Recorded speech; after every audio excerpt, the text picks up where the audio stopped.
Olá, seja bem-vindo a mais uma edição de entrevista do Plantão Unesp Covid-19, hoje com o tema do impacto da pandemia nas comunidades indígenas brasileiras. E para falar sobre esse assunto, eu conto com a presença do professor Paulo Santilli, do Departamento de Antropologia da Unesp em Araraquara. Professor, muito obrigada por ter aceitado esse convite. Eu que agradeço a oportunidade dessa conversa com você, com os ouvintes da TV Unesp. Professor, para a gente, começar essa nossa conversa, não são novidades, os episódios de doenças do homem branco dizimando as populações indígenas, No caso recente da pandemia do coronavírus, o que a expansão dessa doença nas comunidades indígenas reflete, do posicionamento do governo, das políticas públicas, do governo em relação a esses povos? Sim, Lili, de fato, a ocorrência de epidemias entre os povos indígenas é uma constante desde o início da colonização, desde a chegada dos brancos, dos colonizadores europeus à América. Temos notícias dos cronistas desde as primeiras décadas do século XVI sobre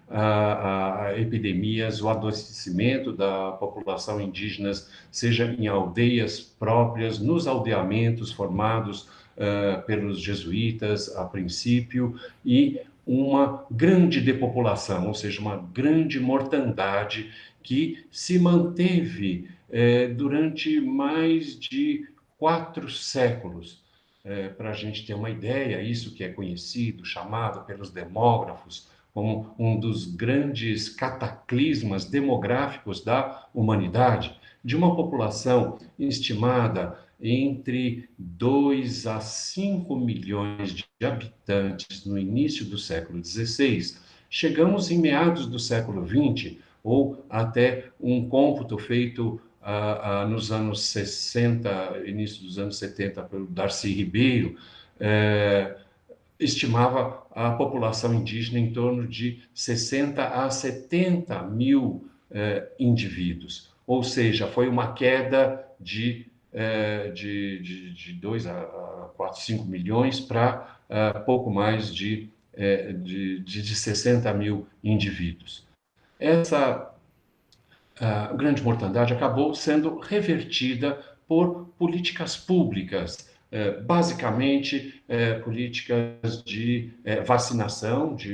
então de medicina preventiva e de reconhecimento de direitos territoriais, ou seja, demarcação das terras habitadas, ocupadas tradicionalmente pelos povos indígenas. Essas políticas públicas levaram a uma reversão dessa queda contínua da população, dessa mortandade, e mesmo ao crescimento. Hoje, os povos indígenas têm uma população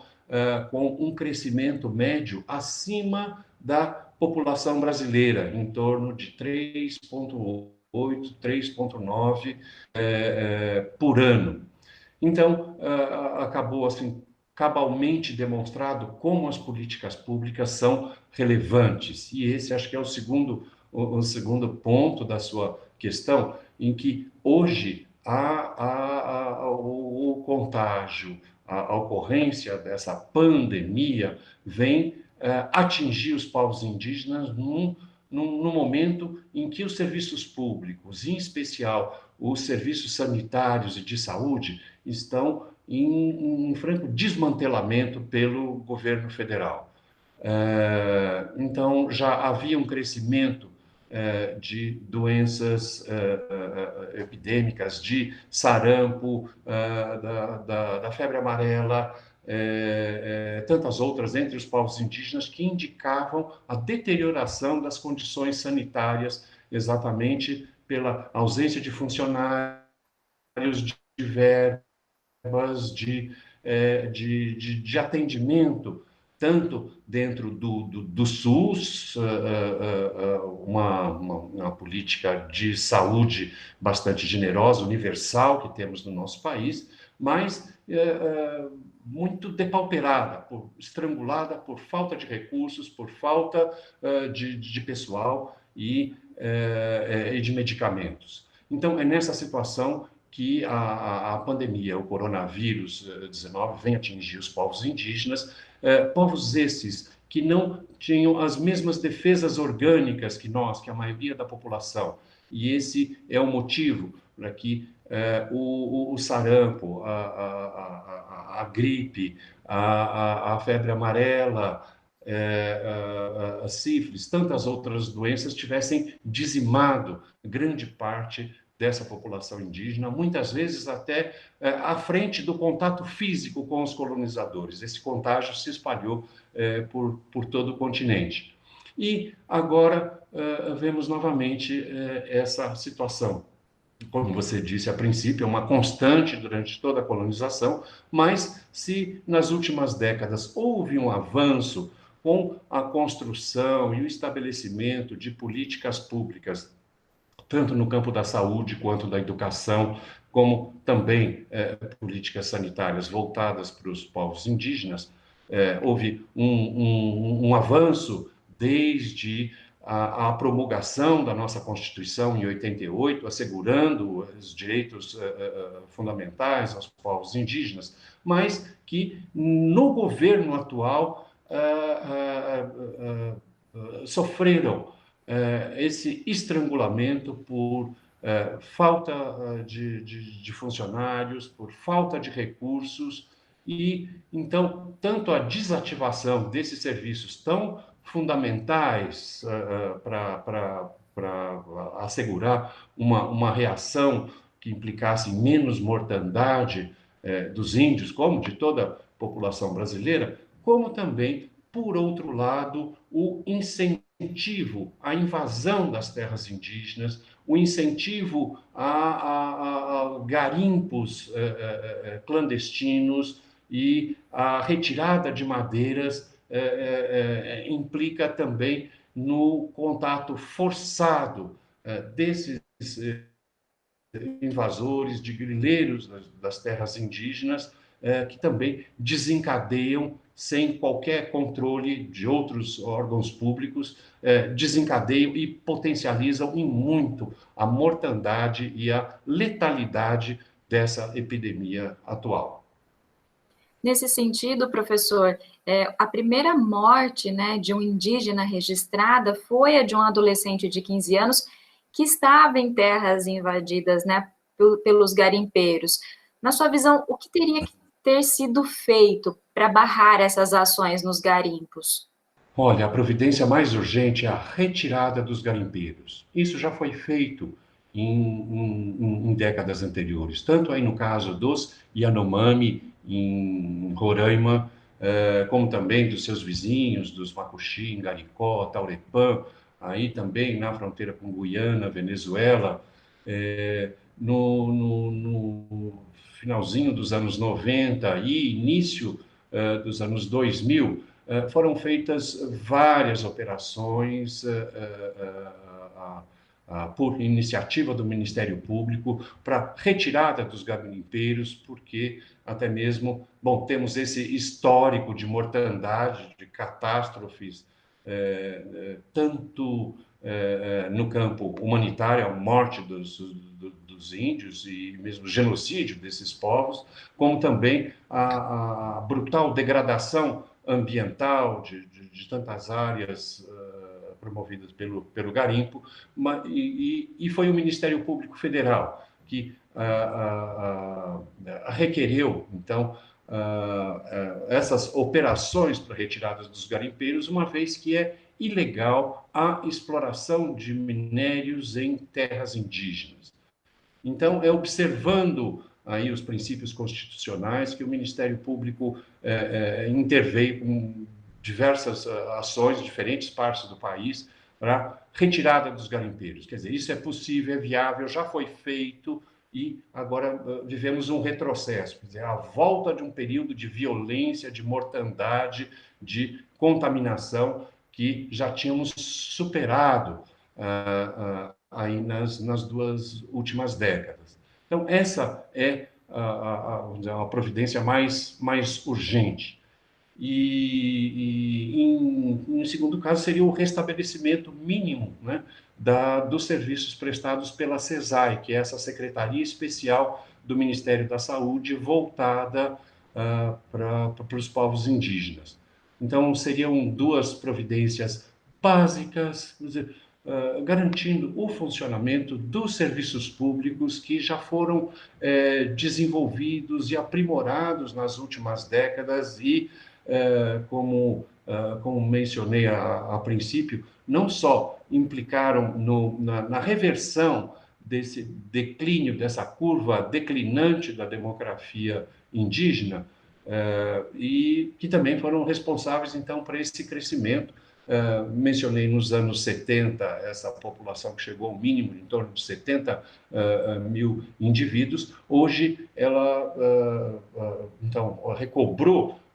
o seu crescimento e temos uma população próxima de 1 milhão de habitantes dos índios. Então, essas políticas públicas, sim, são fundamentais e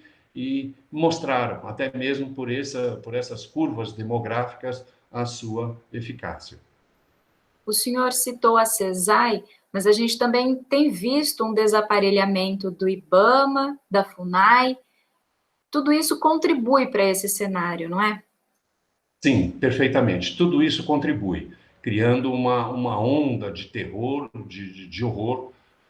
que para os povos indígenas, eles têm isso, de certo modo, até mais presente que nós, por terem uma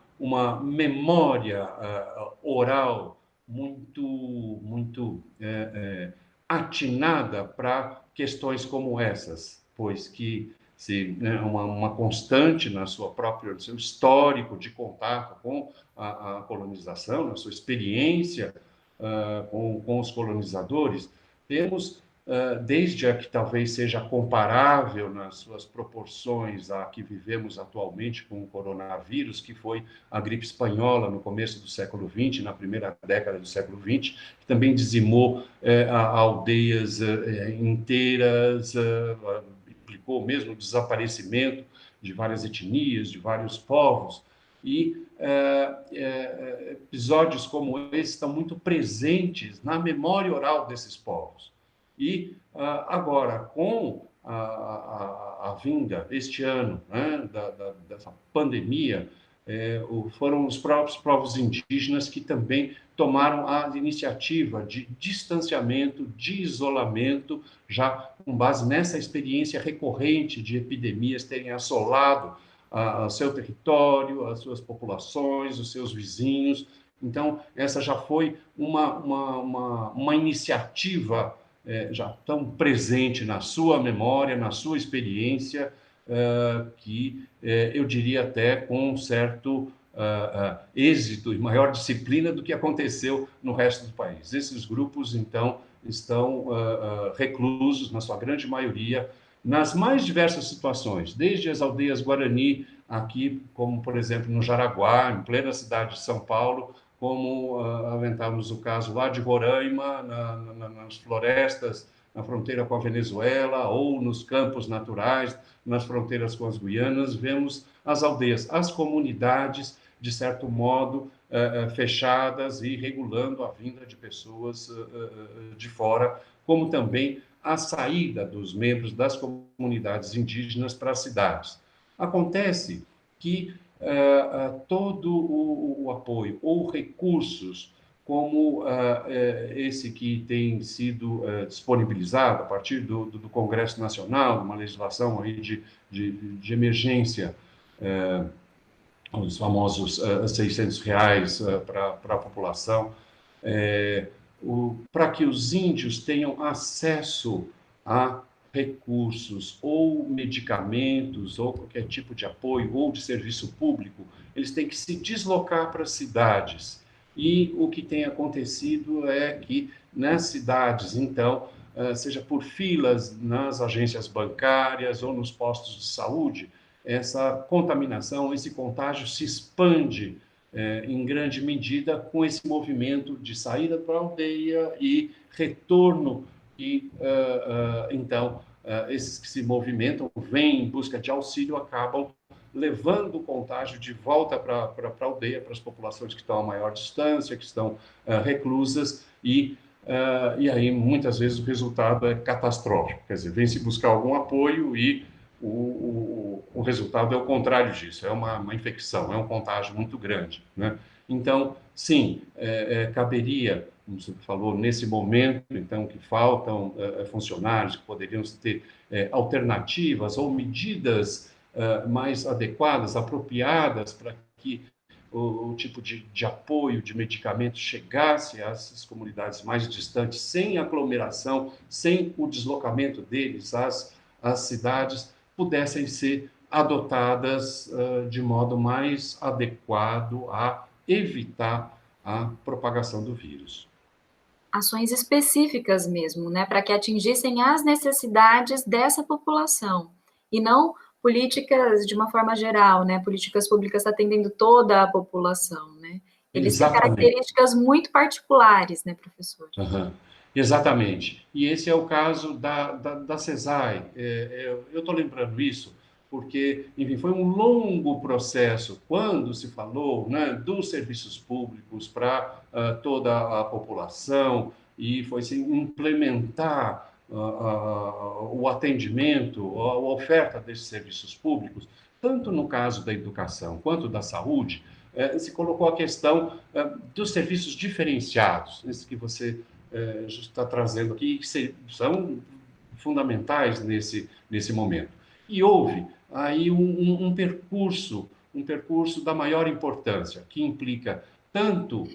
então, na observação, no respeito dos conhecimentos, das formas, dos processos de produção de conhecimento dos diferentes povos indígenas. Então, são lá mais de 300 povos indígenas em situações, com tradições, com conhecimentos e experiências em diferentes biomas no país, no continente, em que para a implementação dessas políticas públicas, no caso da saúde, então levaram a mesmo a criação dos distritos sanitários indígenas. Isso tanto levando em conta a logística, as condições de acesso, de trânsito, como também a história desses povos, a história dos contatos, as suas afinidades linguísticas, culturais, formando então territórios próprios, territórios em que também não apenas os especialistas indígenas, os xamãs, os curadores, os pajés, os rezadores, as parteiras, enfim, também tivessem voz, a sua atuação respeitada e compatibilizada com a nossa medicina, com os nossos procedimentos médicos de saúde. Então, houve sim um trabalho, né? Eu estou mencionando aqui dos distritos sanitários só para tocar na questão que você levantou, da imensa dificuldade de um país continental, com todas essas diferenças ambientais, culturais, sociais, né? Como que essas políticas públicas pudessem ser levadas e ter uma eficácia. Então, tanto no campo da educação, quer dizer, o respeito, o reconhecimento entre diferentes sistemas de conhecimento, como também nesse campo da saúde. E justo esses serviços se desenvolviam direcionados e com o protagonismo mesmo das lideranças indígenas na sua formulação, é que estão completamente sucateados, num período muito curto, especificamente desde a posse do atual governo. Então, é uma catástrofe humanitária, basta abrirmos, então, os jornais do mundo inteiro, vemos que se tornou uma preocupação mundial que está ocorrendo no nosso país, o genocídio levado, como você também bem indicou, não é apenas por uma pandemia que se propaga pelo planeta, mas tanto com a omissão, o descaso do governo atual, ou de modo geral com toda a população, mas o que se torna mais grave nesse momento da pandemia, com os povos indígenas, que não têm as defesas orgânicas ou mesmo acesso aos serviços públicos e também encaram com maior dificuldade, pois que, à medida em que surgem os casos, você mencionou o caso dos Yanomami, que foi o primeiro deles, né? Que mesmo hoje, quer dizer, o grupo dos Yanomami está muito ressentidos porque não tiveram o corpo desse... evitamos aqui, porque eles também, por respeito, não pronunciam o nome de um morto, mas que compartilham nos seus rituais funerários com toda a família, com todos os parentes, né, das cinzas dos seus mortos, estão impedidos de fazerem isso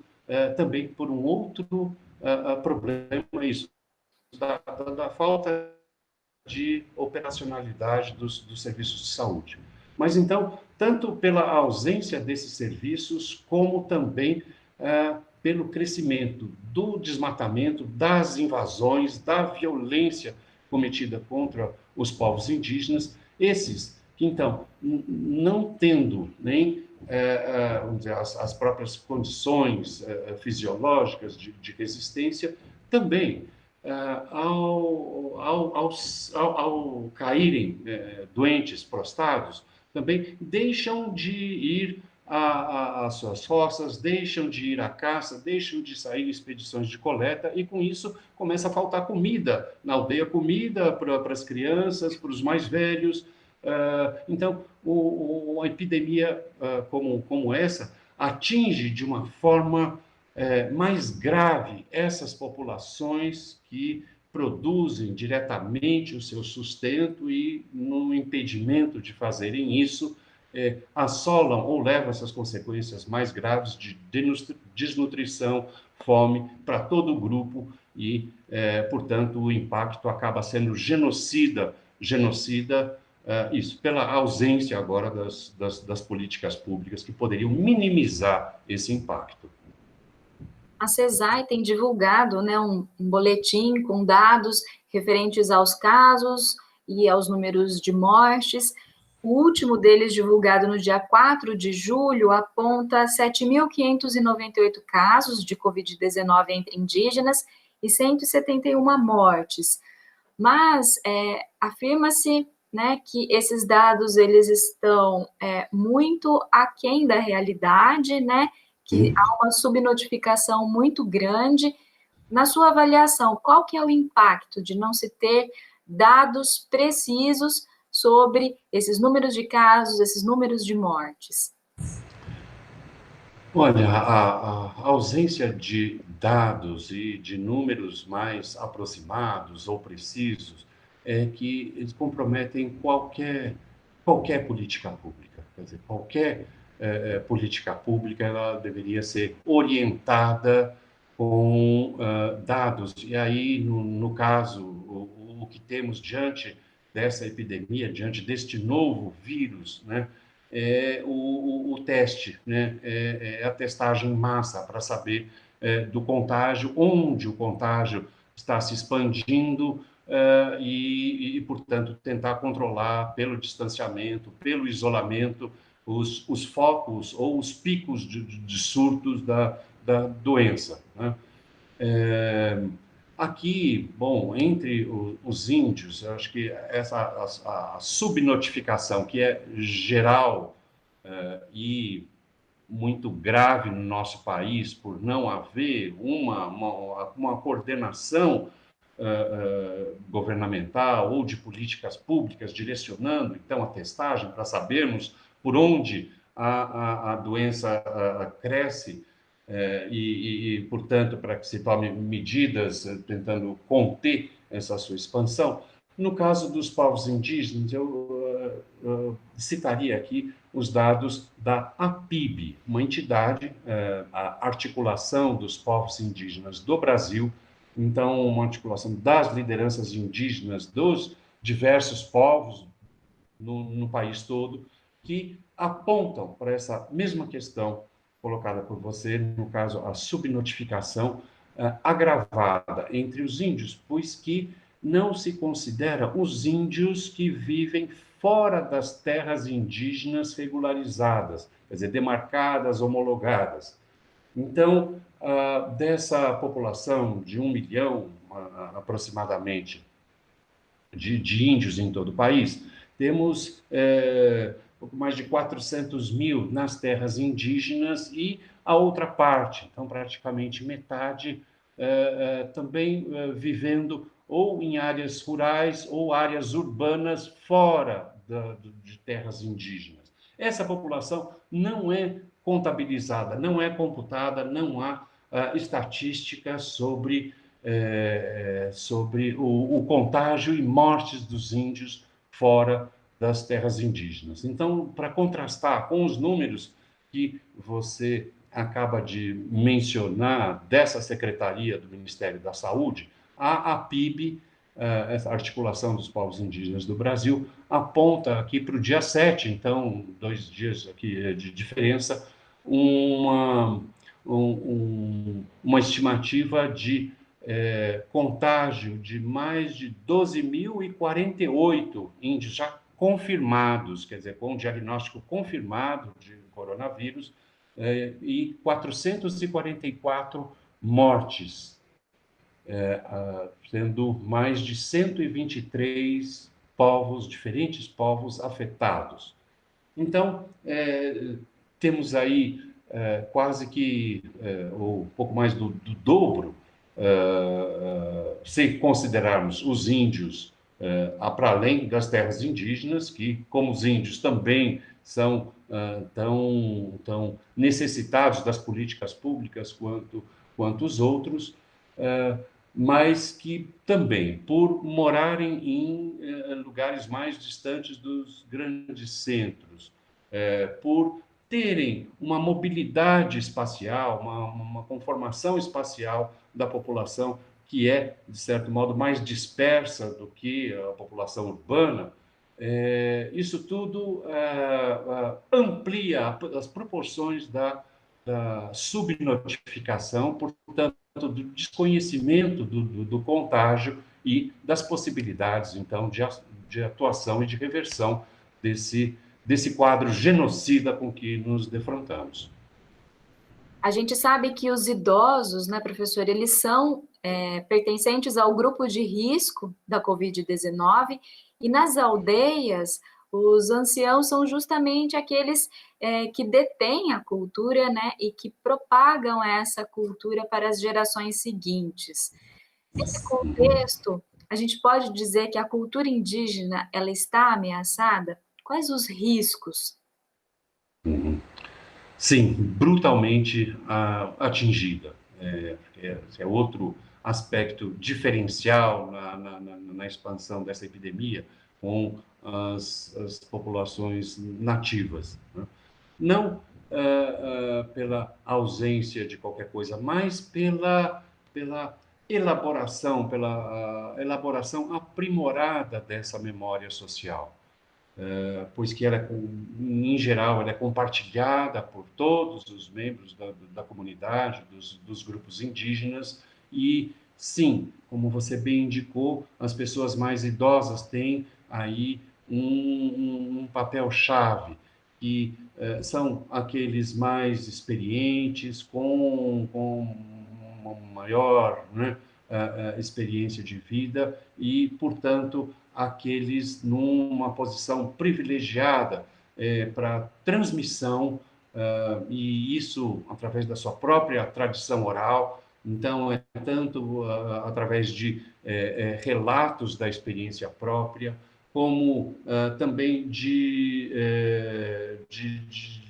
composições literárias mesmo, ou aquilo que chamamos de mitos, como por fórmulas mágicas, por práticas narrativas, discursivas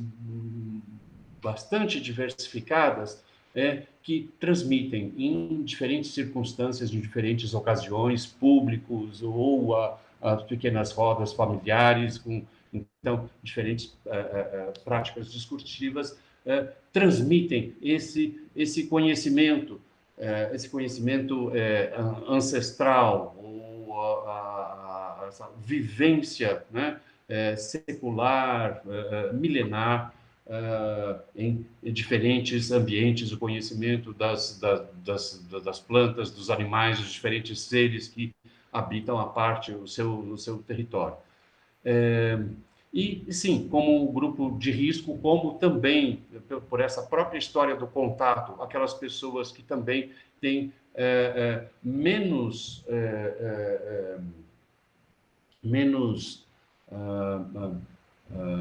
defesas orgânicas, até pela sua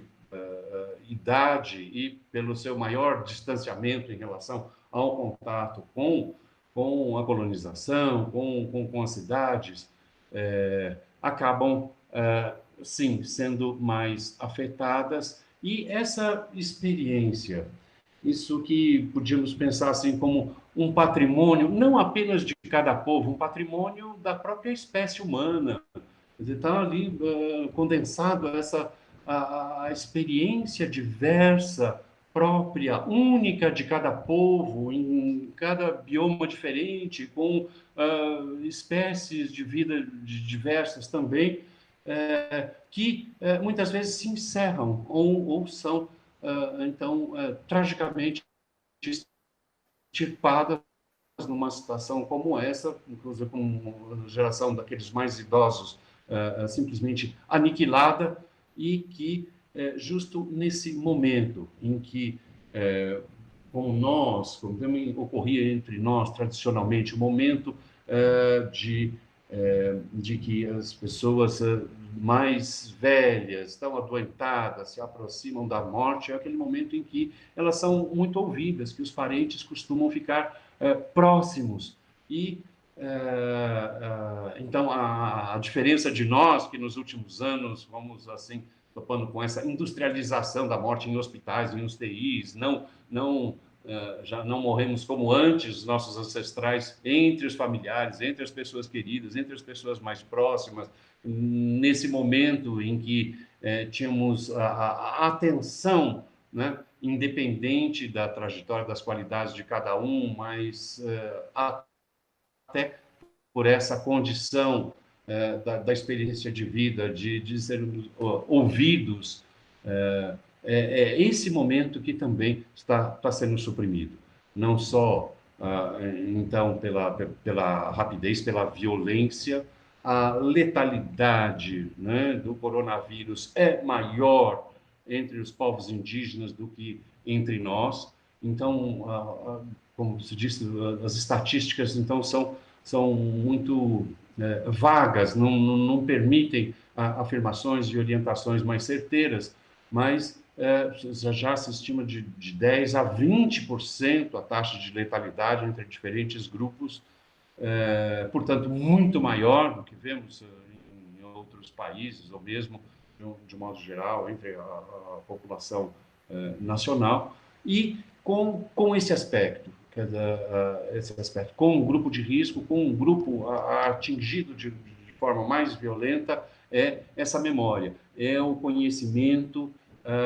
então, esse conhecimento acumulado longamente, com esse convívio com outras espécies, a perda desse conhecimento, ela é muito prejudicial para todos, tanto os povos, cada um dos povos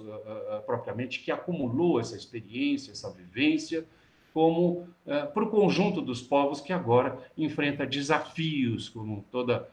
por toda a espécie humana no planeta, nesse momento em que esses conhecimentos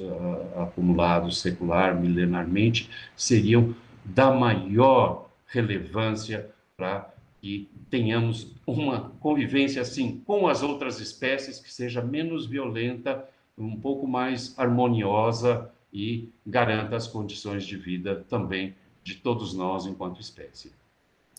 Que saibamos tirar algumas lições, né, professor, dessa pandemia. Sim, sim, e especialmente do nosso país, né, nessa nossa conversa. Vemos, então, que tínhamos um movimento de aprimoramento desse convívio entre diferentes povos, diferentes culturas, né? Então, revertendo mesmo essa tradição de violência colonial, de repente, num período muito curto de tempo, vemos aquilo que vinha sendo construído, não só interrompido, mas também degradado, sucateado. Então, durante essa epidemia, temos muito claro, né, muito presente da importância disso que estamos perdendo e como intervirmos, fazermos cessar isso e darmos a devida importância a essas conquistas tão fundamentais do nosso país. Não precisamos retroceder muitos anos para ver que, se tomarmos mesmo os acontecimentos, eu estava falando da nossa Constituição, mas se tomarmos desde a sua promulgação, pegarmos como marco o ano de 1992, quando houve aquela conferência, a primeira grande conferência mundial no Rio de Janeiro para tratar dos temas ambientais, a Rio 92, em que os líderes mundiais vieram enfim, elaboraram as primeiras políticas para a proteção das florestas tropicais, para a regularização das terras, de diferentes regimes de ocupação, e vemos até nas sucessivas conferências internacionais, o nosso país teve uma atuação destacada, né, desde dessa primeira até a Conferência de Paris, mais recentemente, quando isso começou a mudar. E hoje também estamos numa situação quase que de párias internacionais. Então, enquanto o povo, agora aqui falando como brasileiros, incluindo, sim, brasileiros, também dos povos indígenas no nosso país, esse que tinha, então, um país mega diverso, tanto em termos de biológicos, né, biodiversidade, como em termos sociais, culturais, com essa extraordinária diversidade de línguas, de populações, de culturas, e era com esse potencial que estávamos, então, tendo uma influência decisiva no conjunto dos povos, nos rumos da própria humanidade, e que, em poucos anos de uma atuação destacada na formulação das políticas climáticas, ambientais, isso viemos nos tornando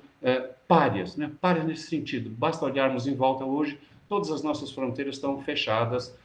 com a Argentina, com o Paraguai, com a União Europeia, com os Estados Unidos, enquanto brasileiros que há pouco tempo eram tidos como figuras assim